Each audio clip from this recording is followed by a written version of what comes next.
libro primero de los Reyes, capítulo número 19. Primero de Reyes, capítulo número 19. Y vamos a hablar de algo muy importante que debemos nosotros tener mucho cuidado. Y es el Espíritu Santo, ¿verdad?, el que le hemos pedido que nos hable en esta tarde. Primero de Reyes, capítulo 19, verso número 4. Dice la palabra del Señor así, en el nombre de nuestro Señor Jesucristo. Primero de Reyes 19, 4. Dice así, en el nombre de Jesús. Y él se fue por el desierto un día de camino, y vino y sentóse debajo de un enebro, y deseando morirse dijo: baste ya, oh Jehová, quita mi alma, que no soy yo mejor que mis padres. Para la gloria del Señor Jesús. Leamos juntos este versículo para la gloria de nuestro Señor Jesucristo. Y él se fue por el desierto un día de camino, y vino y sentóse debajo de un enebro, y deseando morirse dijo: baste ya, oh Jehová, quita mi alma, que no soy yo mejor que mis padres. Para la gloria del Señor Jesús. Ocupe su asiento un momento. Quiero comenzar compartiendo un pensamiento, una frase.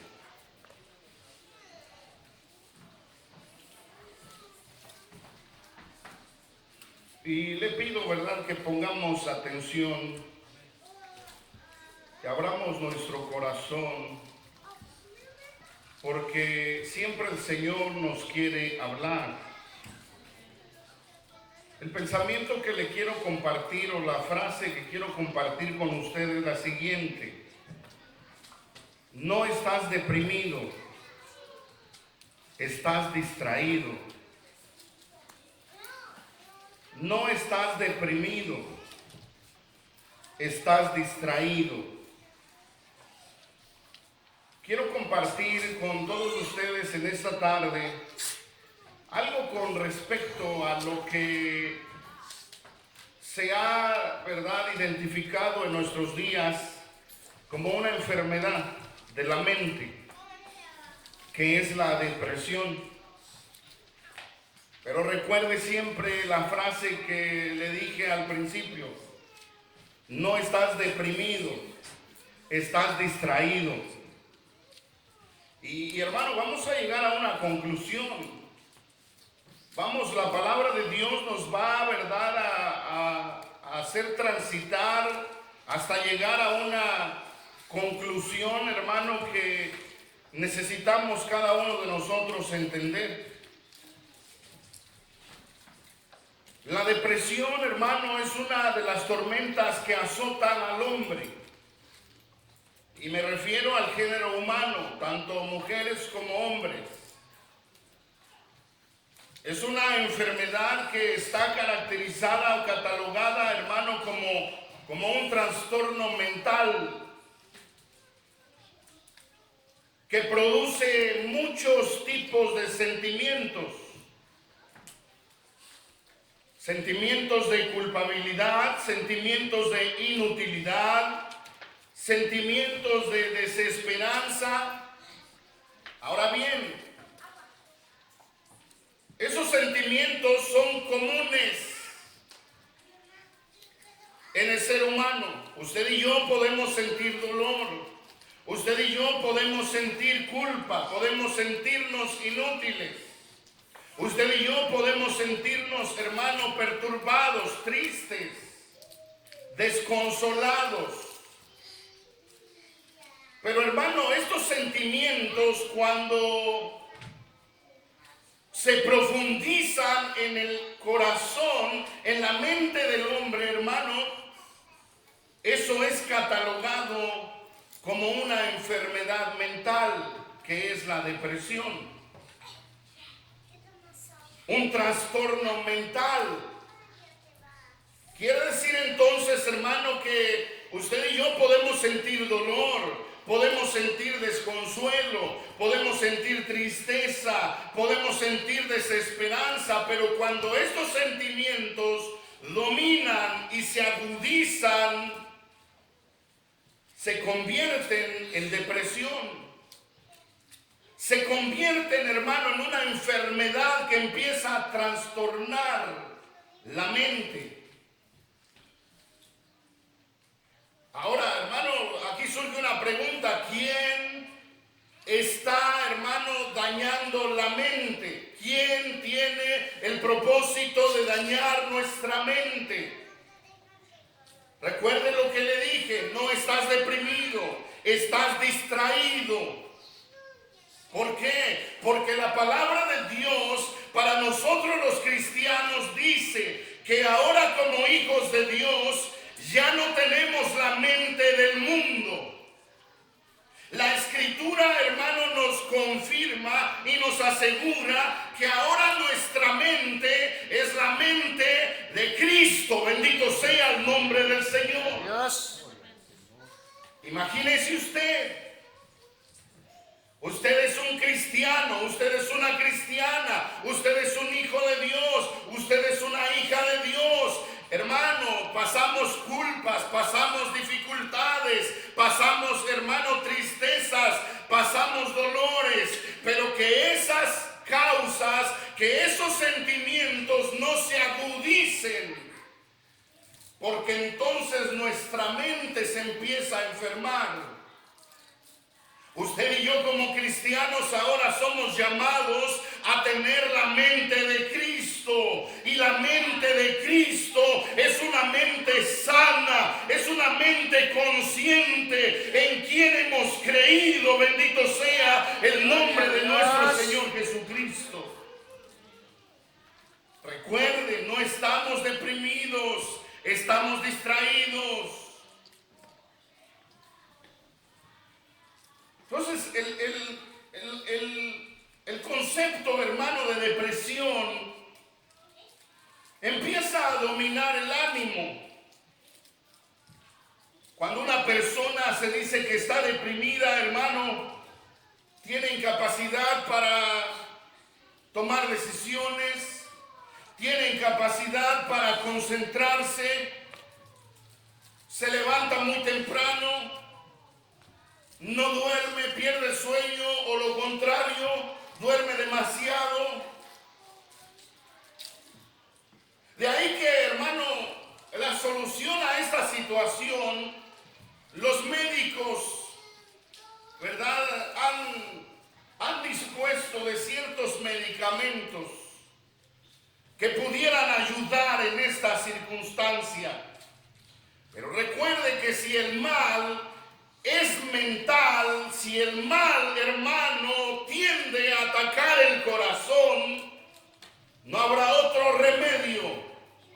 No habrá remedio que pueda darle solución a esa situación. No habrá ningún remedio que el médico nos pueda dar. El único remedio es aquel que hizo los cielos y la tierra. Es aquel que nos formó en el vientre de nuestra madre. Es aquel que puso, hermano, cada una de nuestras partes de nuestro cuerpo.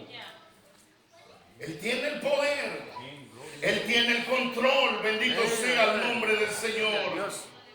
Entonces, si nosotros, hermano, revisamos o entendemos lo que es la depresión, nos vamos a dar cuenta que esta es una enfermedad del alma. Una enfermedad que empieza, hermano, con sentimientos, hermano, que nos llevan a tener miedo, sentimientos como los que hemos dicho, de tristeza, de dolor, de angustia. Mire, podemos nosotros dolernos, podemos nosotros sentir desconsuelo por un ser que ha partido, sí, pero cuando ese sentimiento se apodera y se agudiza en nosotros, se convierte en depresión, una enfermedad del alma. Y es solamente, hermano, nuestro Dios el que puede darnos la salud. De tal manera, hermano, que nosotros no podemos evadir los sentimientos. Nosotros no podemos hacer a un lado nuestros sentimientos. Somos personas humanas. Sentimos. Somos de carne y hueso. Sentimos. ¿Quién no siente? Hermanos, si el mismo Señor Jesús sintió. La Escritura nos muestra, hermano, que Él lloraba. Que Él se entristecía. Él decía, mi alma está triste hasta la muerte. Pero hermano, ese sentimiento a Él no lo dominó. Ese sentimiento, hermano, a Él, ¿verdad? No lo encarceló, porque, hermano, la depresión es una telaraña del enemigo. La depresión es un calabozo en donde el enemigo quiere meter al hombre o a la mujer. En ese sentimiento que empieza, hermano, a enfermar la mente, el corazón. En donde pensamos que ya no hay respuesta, en donde pensamos que ya no hay solución, en donde pensamos que ya todo está perdido. Pero mire, el ejemplo que tenemos hoy en esta tarde es un ejemplo muy valioso para nosotros. Se trata nada menos y nada más que del profeta Elías. No es cualquier hombre, no es cualquier personaje. Es uno de los personajes más importantes en la palabra de Dios. Es uno de los personajes más importantes del Antiguo Testamento. Sin embargo, hermano, este hombre dejó, hermano, que esos sentimientos se apoderaran de su mente y de su corazón, que entró en ese calabozo. Entró en esa prisión de depresión, de desaliento, de desesperanza. Sus sentimientos, hermano, se agudizaron tanto que él en una ocasión dijo, nadie hay, ningún profeta hay, solo yo quedo. Todos me han dado la espalda. Mire, él se sentía rechazado. Él se sentía despreciado. Y hermano, no era para menos, porque la Escritura dice que este hombre le dijo al pueblo, ¿por qué claudicáis en dos pareceres? Defínanse hoy a quién van a servir. ¿Van a servir a Baal o van a servir a Jehová? Y dice la Escritura que el pueblo no le respondió. Cuando él sintió que no había respuesta del pueblo, hermano, ese problema, ese sentimiento se agudizó en él y él dijo, bueno, solo yo quedo. Y es que, hermano, uno de los problemas de la depresión es que aquel que se deprime se vuelve egoísta.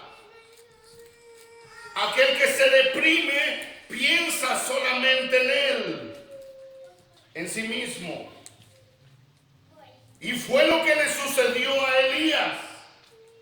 Cuando él se sintió en esa depresión, cuando él se sintió en ese desaliento, le reclama al Señor y le dice, solamente yo he quedado. Y el Señor le dice, no te equivoques, Elías, no estás solo. No pienses en ti mismo. Que el egoísmo de esa depresión no te haga pensar en ti mismo. Hay 7,000 rodillas alrededor de ti que no se han postrado a Baal ni lo han besado. Tienes gente que te aprecia, tienes gente que te ama, tienes alguien a tu alrededor. Elías, me tienes a mí. Gloria a Dios. Pero hermano, el corazón deprimido hace, hermano, que pensemos en nosotros mismos. hace que nos encerremos en nosotros mismos y digamos, ¿verdad? Yo tengo ese problema, me encierro en mí mismo. El Señor le haría entender a Elías: no, Elías, hay 7,000 rodillas, tú no las conoces, tú no los has visto, pero imagínese cuánto pueblo había. Así como tú, hay 7,000 rodillas que no se han encorvado a Baal ni lo han besado. No eres el único, Elías. No te dejes llevar por tus problemas, no te dejes llevar por tus preocupaciones, Elías. No estás solo, hay gente alrededor de ti para ayudarte. No te encierres. Y mire, hermano, la situación de Elías fue esa. Él se encerró. Él hermano, se metió en un calabozo. Y miren qué dice el texto, hermano, que leímos. Dice el verso 4. Y él se fue por el desierto un día de camino y vino y sentóse debajo de un enebro. Llegó a un enebro, a un árbol, pero no llegó para descansar. No llegó, hermano, para pasar el rato y después seguir su camino. No.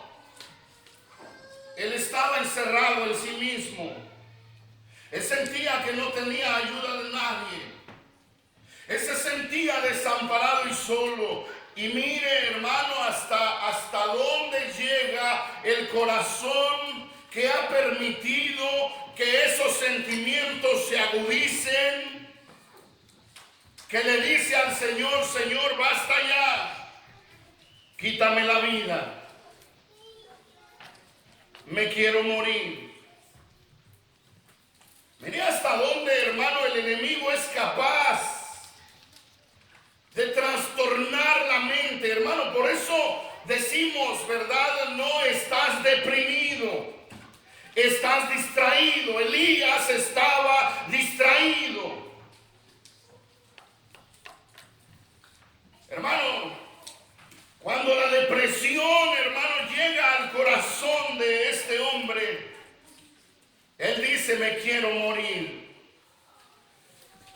quítame la vida, que no soy mejor que mis padres. Miren lo que hace, hermano, la depresión en este hombre. Hace que pierda su autoestima. Hace que pierda su propia imagen de quién es él. Le voy a decir algo: Elías, y se lo repito, Elías no era cualquier personaje. Un capítulo antes de este capítulo 19, hermano, vemos a un Elías diferente. Vemos a un Elías, hermano, que está en el monte Carmelo retando a los adoradores de Baal. Vemos a un Elías valiente que dice: tráiganos los bueyes y pártanlo y pónganlo en el altar y ofrézcanlo en el holocausto, y el Dios que responda con fuego, ese será Dios al cual vamos a adorar. Mire nada más, Elías. En el capítulo 18, hermano, miramos a un hombre valiente, a un hombre que no le teme a nada, a un hombre, hermano, lleno del poder de Dios. Que cuando, hermano, dice que los sacerdotes de Baal empezaron a partir, hermano, aquel buey, aquel holocausto, y lo pusieron en el altar, dice la escritura que les dijo: bueno, empiecen ustedes a rogar, empiecen ustedes a orarle a su Dios para que responda por fuego. Si desciende fuego, vamos a adorar a Baal. Y hermano, aquellos sacerdotes empezaron, ¿verdad?, a hacer su ritual, empezaron a hacer su forma de adorar, su forma de pedirle a su hiciera descender fuego y que quemara el holocausto. Y conforme Elías los estaba viendo, hermano, Elías, dice la escritura, que se reía de ellos. Mire qué valor. Elías, hermano, se burlaba de ellos y les decía: grítenle, a lo mejor está ocupado. Háblenle más recio, a lo mejor no les oye. A lo mejor se fue de viaje. Hermano, estaba siendo, hermano, muy valiente en expresar todo esto. De repente se dio cuenta, hermano, que los sacerdotes de Baal empezaron a cortarse, empezaron con dagas a herirse y a derramar su propia sangre. Y hermano, Elías se burlaba de ellos.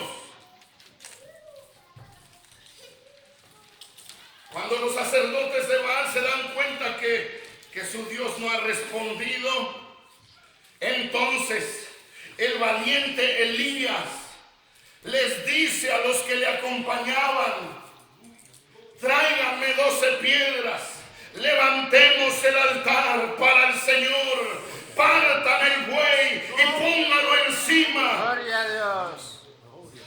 Y de repente dice Elías: mire qué, hermano, qué hombre más valiente, que dice: llenen 3 cántaros de agua y rocíenlo, échenlo sobre el holocausto. Cualquiera diría: bueno, así no va a prender la leña, así no va a agarrar fuego. Pero Elías, a pesar de lo que estaban pensando, él dijo: vuélvanle a rociar 3 cántaros de agua. Le hicieron una zanja alrededor, hermano, del altar, y dice la escritura que por tercera vez les dice: vuelvan a echar agua. Y dice que el agua corría por toda la zanja alrededor del altar, y todo el altar escurría de agua. Pero mire a ese Elías valiente, hermano, que tenía una imagen de lo que él era. No había perdido su imagen de lo que él representaba. Cuando llegó la hora, hermano, Elías entonces dijo: respóndeme, Jehová, respóndeme, para que conozca este pueblo que tú eres Dios. Aleluya. ¿Y sabe qué pasó? Descendió fuego del cielo y consumió el altar. Aleluya. Dice, hermano, que las llamas de fuego bebían el agua, bebían, consumían el agua. Ese es el hombre valiente, ese es el hombre que tiene una imagen de quién es él. Aleluya. Pero viene el enemigo y quiere robarle esa imagen. Viene el enemigo, hermano, y los sentimientos que se agudizan en él le roban esa imagen. Y él dice: no soy mejor que mis padres. Quítame la vida. Me quiero morir. No, momento, dice el Señor, no, estás mal. Estás mal, no eres el que crees que eres. No eres lo que el enemigo te ha dicho que eres, porque, hermano, Elías había huido por miedo a morir. No le tuvo miedo a los 450 sacerdotes de Baal. No les tuvo miedo que ellos podían, hermano, golpearlo, podían maltratarlo. Pero ahora un sentimiento, hermano, se agudiza en él, que lo pone en esa desesperación, que lo pone, hermano, en esa depresión. Pero le vuelvo a decir: no estás deprimido, estás distraído. Elías, el Señor, hermano, le llama y le dice: Elías, ¿qué haces aquí? No pierdas la imagen que te di. No pierdas la imagen de un hijo de Dios que eres, de una hija de Dios que eres. El enemigo va a venir y con todo su ímpetu va, hermano, a hacer fuerza sobre ti para debilitarte. Pero no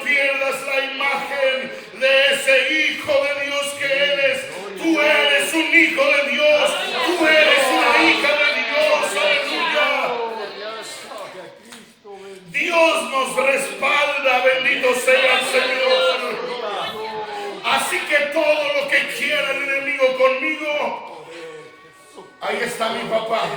Gloria a Dios. Que se las vea con mi papá. Gloria a Dios. Él es